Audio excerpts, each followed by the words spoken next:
Players. So how did y'all feel about tonight's first and only vice presidential debate for this 2024 election? I'm going to go ahead and keep it a stack with your players. I came out of it feeling exactly like I went in. J.D. Vance is an industry plant. To the highest level of plant, he definitely is. As far as Tim Walz goes, I feel like Tim Walz did a great job. I feel like there was some moments where he didn't seem as prepared as he should have been, like on the abortion question, the talking point of MAGA. I feel like he should have been more prepared for that, and I would have liked to see him crush J.D. Vance in that moment, but he crushed him on several other issues. The Affordable Care Act, abortion rights, and all of the accomplishments that he had as governor. I mean, we have Tim Walz standing there able to clearly articulate all of the things that have been accomplished in Minnesota under his leadership, while J.D. Vance had absolutely nothing. I don't know about you guys, but I felt like I needed to move to Minnesota after listening to Tim Walz talk about being #1 in education, #1 in healthcare, the codifying Roe v. Wade in the state, the meaningful gun legislation they were able to pass.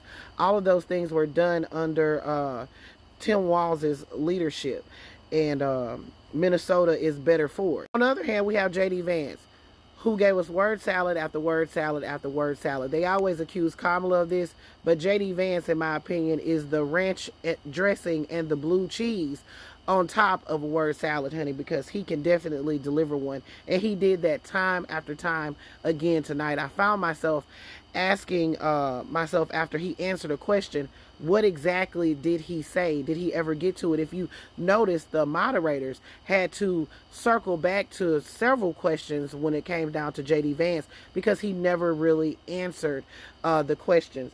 And I found it quite funny that J.D. Vance wants to bring up the fact that Kamala Harris has been in the White House for 3 years and hasn't accomplished any of the things that she has on her agenda, even though she's been there for 3 years. But J.D. Vance himself has been a senator for just the same amount of time. And he could not give us any bills that he's passed into law. In fact, J.D. Vance has written, I believe, about 57 or 58, don't quote me on that, bills since he's been a senator. And you should see what they're on, getting rid of DEI, different things like that. None of those were passed at the House and the Senate. He actually co-sponsored 288 bills, in which 2 of them was actually passed by the House and the Senate, but President Biden vetoed those bills. So he has accomplished absolutely nothing. He talks about all these things he wants to do regarding housing, child tax credit, abortion rights, all of these things, but he has the power of the pen in his hand to write these bills and get them passed, but he hasn't done any of it. But he talks about Kamala Harris as if he doesn't know how the government works. Kamala Harris, however, has been the deciding vote on many bills that have been signed into law, like the infrastructure bill and stuff like that. But J.D. Vance has never done any of that. So at the end of the day, J.D. Vance was trying to run away from a lot of the egregious comments that Frumpy Dump made. He was unable to say that he would that Frumpy Dump lost the 2020 election. He could not say it, meaning that he shouldn't be trusted in the White House.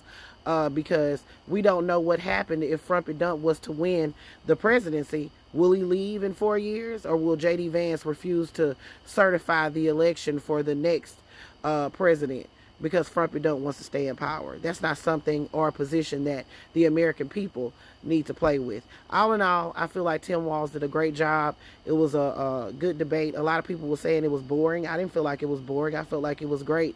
We got a lot of answers on policies on Tim Walz's side. A lot of nothing from J.D. Vance, per usual.